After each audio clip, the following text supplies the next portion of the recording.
All right, welcome again to another edition of Jay's Retro Toys and Games. Tonight it is Wednesday, February 9th, 2022, episode 2. And tonight we're looking at a toy that has spanned almost 62 years. In fact, will be this coming March 9th, will make it 62 years in the making. It's a doll manufactured by the American toy company Mattel and launched in March of 1959. An American businesswoman, Ruth Handler, is credited with the fashion of the doll, using a German doll called Build Lily as her inspiration. Who am I talking about? Every girl has played with her in some way, shape, or form, and she's sold millions and millions of dolls, as close to $1.35 billion. Very much so. And that was just about last year, their biggest time frame. We're talking tonight about the doll that every girl has played with. We're talking about the Barbie doll right here on Jay's Retro Toys and Games.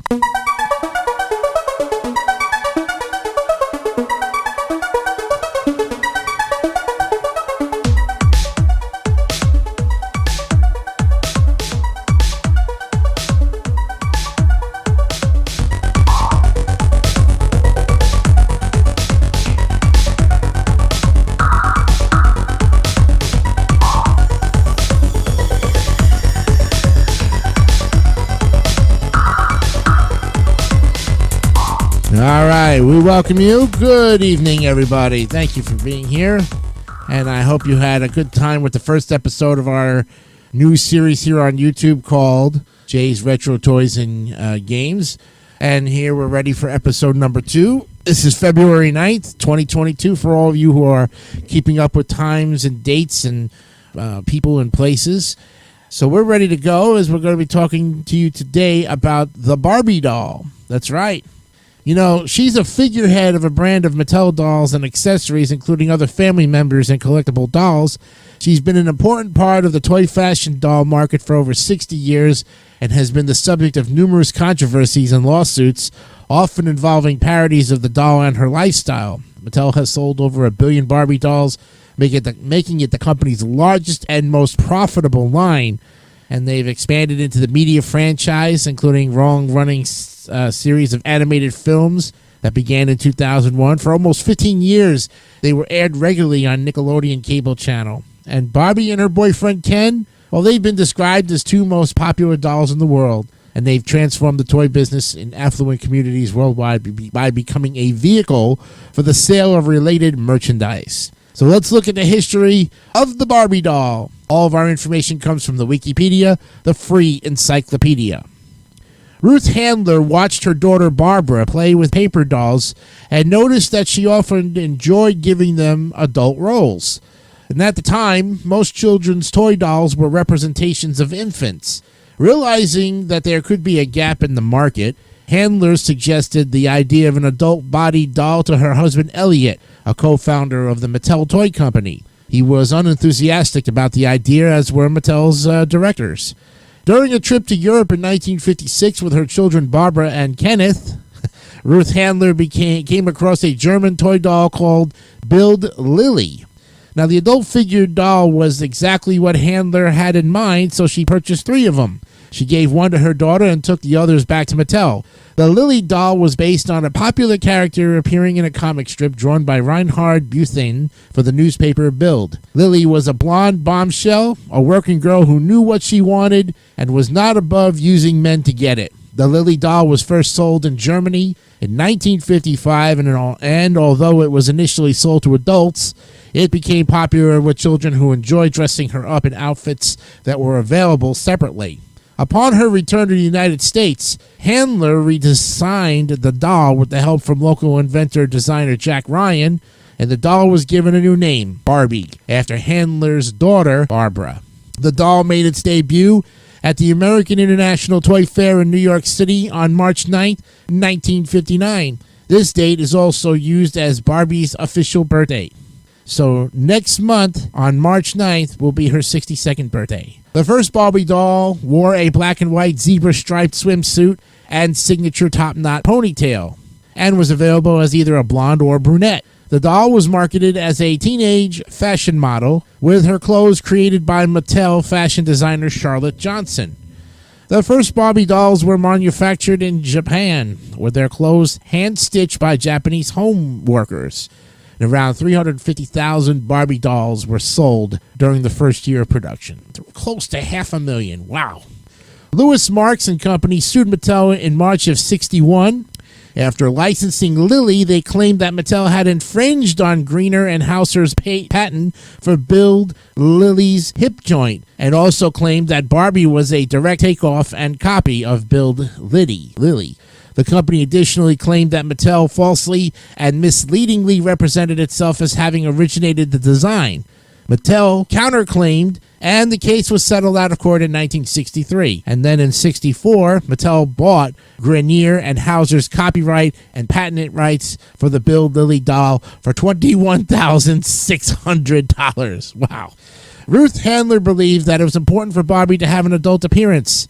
And early market research showed that some parents were unhappy about the doll's chest, which had distinct breasts.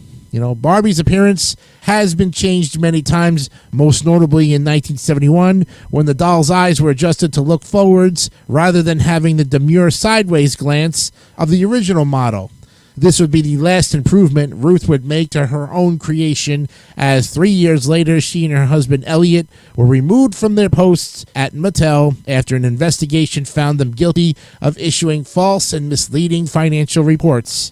Barbie was one of the first toys to have a marketing strategy based extensively on television advertising, which has been copied widely by other toys. And it is estimated that over 1 billion Barbie dolls have been sold worldwide in over 150 countries, with Mattel claiming that 3 Barbie dolls are sold every second. The standard range of Barbie dolls and related accessories are manufactured to approximately 1/6 scale, which is also known as play scale.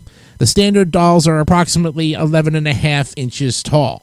And since the mid to late 80s, Barbie branded products included not only the range of dolls with their clothes and accessories, but also a larger range of branded goods such as books, apparel, cosmetics, and video games. Barbie has had a multimedia franchise, starting with the Barbie in the Nutcracker in 2001, when she began appearing in a series of computer animated films, which were distributed on home video, direct-to-video formats, and since 2013 on Blu-ray, as well as airing on the American Nickelodeon cable channel and its global channel versions until 2017, which is Dreamhouse. Now, as of 2013, the Barbie direct-to-video films have sold over 110 million units worldwide. Before the films, the brand had 2 television specials released in 1987 in response to the rise in digital media at that time. Barbie and the Rockers, Out of This World, and Barbie and the Sensations, Rockin' Back to Earth, as well as inspiring a hit Europop dance song, Barbie Girl, by Aqua. She was also a supporting character in the Kelly Dream Club TV series, which aired in 2002. The My Scene films, Pixar's Toy Story films, specifically its second and third sequels, and Dreamtopia, which focuses on the adventures of her little sister, Chelsea. Barbie has become a cultural icon and has been given honors that are rare in the toy world. In 1974, a section of Times Square in New York City was renamed Barbie Boulevard for a week. The Musée des Arts Décoratifs, Paris, at the Louvre, held a Barbie exhibit in 2016. The exhibit featured 700 Barbie dolls over 2 floors, as well as works by contemporary artists and documents, newspapers, photos, videos that contextualize Barbie.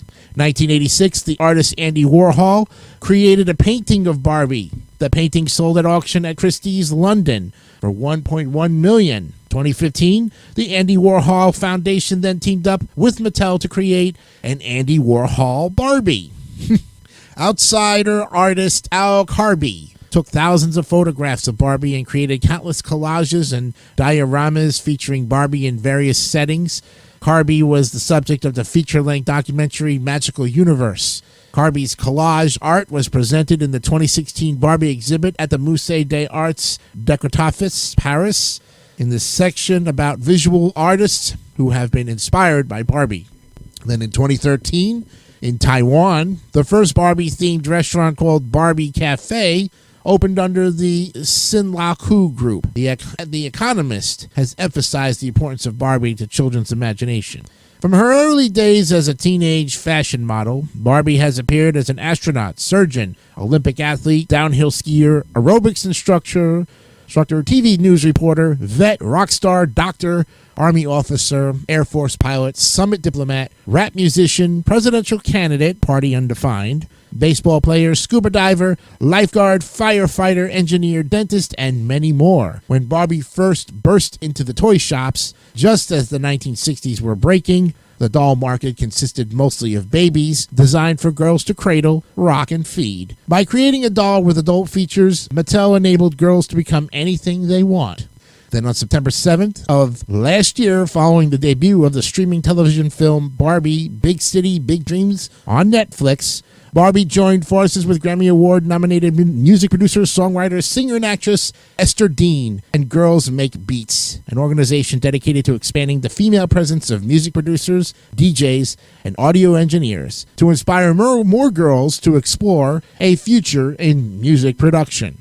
2009, Barbie celebrated her 50th birthday. The celebrations included a runway show in New York for the Mercedes-Benz Fashion Week. The event showcased fashions contributed by 50 well-known haute courtiers, including Diane von Furstenberg, Vera Wang, Calvin Klein, Bob Mackel, and Christian Louboutin. Now, Barbie's full name is Barbara Millicent Roberts. In a series of novels published by Random House in the 60s, her parents' names are given as George and Margaret Roberts from the fictional town of Willows, Wisconsin. In the Random House novels, Barbie attended Willows High School, and while in the Generation Girl books, published by Golden Books in 1999, she attended the fictional Manhattan International High School in New York City based on the real-life Stuyvesant High School.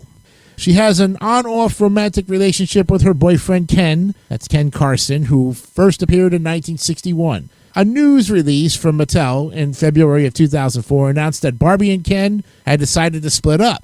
But in February, 2 years later, they were hoping to rekindle their relationship after Ken had a makeover. That's 2006. Then in 2011, Mattel launched a campaign for Ken to win Barbie's affections back. The pair officially reunited in Valentine's Day 2011. As at the release of Barbie Dreamhouse Adventures, the pair are seen as just friends or next-door neighbors. Barbie has had over 40 pets, including cats and dogs, horses, a panda, a lion cub, and a zebra. She has owned a wide range of vehicles, including Pink Beetle and Corvette convertibles, trailers, and Jeeps. She also holds a pilot license and operates commercial airliners in addition to serving as a flight attendant. Barbie's careers are designed to show that women can take on a variety of roles in life, and the doll has been sold with a wide range of titles, including Miss Astronaut Barbie, 1965, Dr. Barbie in 88, and NASCAR Barbie in 98. Mattel has created a range of companions for Barbie, including Hispanic Teresa, Midge, African-American Christy, and Steven, that's Christy's boyfriend. Barbie's siblings and cousins were also created, including Skipper, Todd, and Stacy, twin brother and sister, Kelly, Chrissy, and Francie. Barbie was friend with Blaine, an Australian surfer, during her split with Ken in 2004. Well, from the start, some have complained that the blonde plastic doll conveyed an unrealistic body image to girls. Criticisms of Barbie are often centered around concerns that children consider Barbie a role model and will attempt to emulate her. One of the most common criticisms of Barbie is that she promotes an unrealistic idea of body image for a young woman, leading to a risk that girls who attempt to emulate her will become anorexic. Unrealistic body proportions in Barbie dolls have been connected to some eating disorders in children. A standard Barbie doll is 11.5 inches tall, given a height of 5'9" at 1/6 scale. Barbie's vital statistics have been estimated at 36 inches on the chest, 18 inches on the waist, and 33 inches on the hips. Now, according to research by the University Central Hospital in Helsinki, Finland, she would lack the 17 to 22% body fat required from a woman to menstruate. 1963, the outfit Barbie Babysits came back with a book entitled How to Lose Weight, which advised don't eat. Well, the same book was included in another ensemble called Slumber Party in 65, along with a pink bathroom scale permanently set at 110 pounds, which would be around 35 pounds underweight for a woman 5 foot 9 inches tall.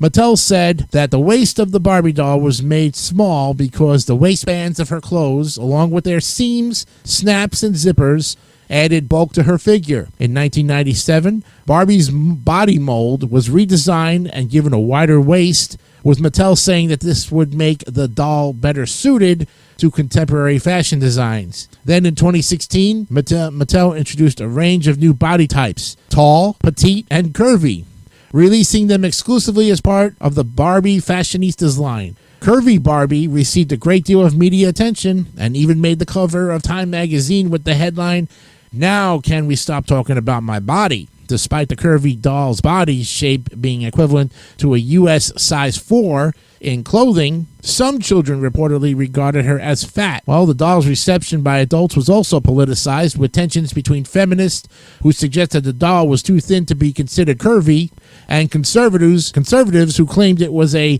frumpy thunder thigh sporting product of a social justice warrior's fantasies. Although Barbie has been criticized for its unrealistic looking tall and petite dolls, the company has been offering more dolls to set more realistic standards in order to help promote a positive body images. And complaints also point to a lack of diversity in the line. Mattel responds to these criticisms. Starting in 1980, it produced Hispanic dolls. Later came models from across the globe. For example, in 2007, it introduced Cinco de Mayo Barbie, wearing a ruffled red, white, and green dress, echoing the Mexican flag. Hispanic magazine reports that one of the most dramatic developments in Barbie's history came when she embraced multiculturalism and was released in the wide variety of native costumes, hair colors, and skin tones to more closely resemble the girls who idolized her. Among these were Cinco de Mayo Barbie, Spanish Barbie, Peruvian Barbie, Mexican Barbie, and Puerto Rican Barbie. She also has had close Hispanic friends such as Teresa. More recently, Professor Emily Rose Agallo Perez has argued that over time, Mattel shifted from ambiguous Hispanic presentations in their dolls to one that is more assertive in its Latinx marketing and product labeling. Colored Francie made her debut in 1967, and she is sometimes described as the first African-American Barbie doll. However, she was produced using the existing head molds for the white Francie doll and lacked African characteristics other than a dark skin. The first African-American doll in the Barbie range is usually regarded as Christy, who made her debut in 1968. Black Barbie was launched in 1980 but still had Caucasian features. In 1990, Mattel created a focus group with African-American children and parents, early childhood specialist, and clinical psychologist Darlene Powell Hudson. Instead of using the same molds for the Caucasian Barbies, new ones were created, and in addition, facial features, skin tones, hair texture, and names were all altered. The body shapes look different, but the proportions were the same to ensure clothing and accessories were interchangeable. Then in September of 2009, Mattel introduced the Sew and Style range, which was intended to create a more realistic depiction of African American people than previous dolls. 2016, Mattel expanded this line to include 7 skin tones, 22 eye colors, and 24 hairstyles. Part of the reason for this change was due to declining sales. Then Mattel teamed up with Nabisco to launch a cross-promotion of Barbie with Oreo cookies. Oreo Fun Barbie was marketed as someone with whom young girls could play after class and share America's favorite cookie. As had become the custom, Mattel manufactured both a white and a black version. Critics argued that in the African-American community, Oreo is a derogatory term, meaning that a person is black on the outside and white on the inside, like the chocolate sandwich cookie itself. The doll was unsuccessful, and Mattel recalled the unsold stock, making it sought after by collectors. Then in May of '97, Mattel introduced Share a Smile Becky, a doll in a pink wheelchair. Christy Johnson, 17-year-old high school student in Tacoma, Washington with cerebral palsy, pointed out that the doll would not fit into the elevator of Barbie's $100 dream house. Mattel announced that it would redesign the house in the future to accommodate the doll. 2010, Barbie has also been criticized for a children's book called Barbie, I Can Be a Computer Engineer, which portrayed Barbie as a game designer who was not technically sophisticated and needed boys' help to do game programming. The company then promptly responded to criticism on gender role stereotypes by redesigning a computer engineer Barbie who was a game programmer rather than a designer. Since 1980, when Mattel introduced the first black Barbie, the brand now offers 22 skin tones, 94 hair colors, 13 eye colors, and 5 body types.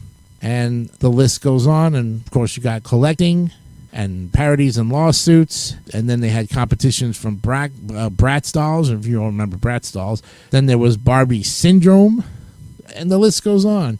You get the gist of it, but we now know the true history of the Barbie doll, and we're happy to say that after 62 years, this doll has stood the test of time, even becoming part of today's society. And I've noticed also too, as far as they said with body types, she also comes in BBW size as well for those heavy set people who appreciate, and we appreciate, all body types. We don't discriminate here on the show, and we will never discriminate anything as far as that's concerned. That's going to wrap it up for tonight's edition of Jay's Retro Toys and Games. I want to let you know that on the next episode, we'll look at a game that's celebrating a long time in the business, and probably one of those games that you would never think that would be a survival game and still be able to be around for so long. And I want to see, let's see if I can put it in here. Yes. Been around since 1978, and it's a classic. We'll look at Simon on the next edition of Jay's Retro Toys and Games. I'm Jason Icanio. Have yourself a great rest of the day. We'll see you on Friday. Bye for now.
Don't forget to subscribe to the David3000 Network for great more content like this one.